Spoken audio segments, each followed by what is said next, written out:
And welcome to another edition of Ask a Pastor, where you ask and we try to answer. You can email me, you can text me, you can ask me in person, what have you, and we'll try and get your questions answered. Anyway, today's question comes from Becky, and it says this In the story of Daniel, we know that he was taken captive by Babylon. We also know that he was of noble birth, and we know that captive men were made eunuchs. If we go back to the books of the law, Daniel and his friends were not allowed to participate in any of the rituals and ceremonies because of what was done to them. Is Daniel another example of God's grace towards us because God chose to use him anyway? Really good question. Give a little bit of background. Yes, Daniel had been taken captive, and his friends had been taken captive by Nebuchadnezzar, king of Babylon. And in that time, it was very common for the victorious side to take men that were perhaps of noble character or noble birth, who showed aptitude for learning, etc., and they would indeed castrate them and make them eunuchs if they were going to have close proximity to the king, if they were going to have close proximity to the harem. And they did this for a couple of reasons. One would be insult to injury. Uh, Another would be, the source of testosterone.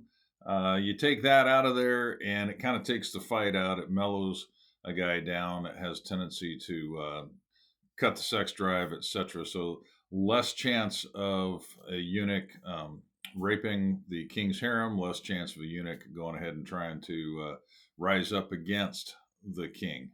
Probably mellow him out quite a bit. So anyway, that's just a little bit of foundational work there, and yeah, it's pretty well received that happened to Daniel, and that really makes it even more incredible. Daniel and his friends, their willingness to continue to serve God and to honor Him and not want to defile themselves, even when these things had happened to them. So back to the question. I want to talk a little bit, or want to jump in a little bit about the law and the rituals. And that's probably a good reference to Leviticus chapter 21. And there it says, starting in verse 16, the Lord said to Moses, say to Aaron, for the generations to come, none of your descendants who has a defect may come near to offer the food of his God. No man who has any defect may come near. No man who is blind or lame or disfigured or deformed. No man with crippled foot or hand, or who is hunchbacked, or a dwarf, or who has an eye defect, or festering or running sores, or damaged testicles. No descendant of Aaron the priest who has any defect is to come near to present the food offerings to the Lord. He has a defect, must not come near. Now, it's interesting. This was a command to the Levitical priesthood. This was not to the general population. And so Daniel, not being a priest, wouldn't have been able to go and perform any of those rites anyway. Now, before we get too carried away and get upset and think, "Wow, that's just horrible," and I can't really explain why God didn't want anybody with a defect to not participate in any of those sacrifices. This is just the way that God is. But look at the grace. Continue down in verse 22. It says, "He may eat the most holy food of his God, as well as the holy food, but because of the defect, he must not go near the curtain or approach the altar." So God wasn't saying you're no good, you can't eat, you can't serve, you just couldn't offer the sacrifices. And again, Daniel, not being a descendant of Aaron, he wouldn't have been able to do that anyway. Now let's go back to Deuteronomy chapter 23. And it says that no one who has been emasculated by crushing or cutting may enter the assembly of the Lord. Okay, so what this is saying is, hey, if you have chosen to emasculate yourself, you've chosen to mutilate yourself like this, you're not going to be able to be part of the assembly of God or the family of God, or participate in the worship and so on and so forth. The context in that has to do with choice. Okay, if you chose to mutilate yourself, if you chose to say, "Hey, I'm gonna not live as a man anymore," then you didn't get to be one of God's people. You didn't get to be in that family. Again, that's not what happened with Daniel and his friends. They didn't have the choice. All right, they were prisoners of war, and this was done to them. And so they were bypassed by that. They were still acceptable to the Lord because of their choosing. But it's not all bad and harsh.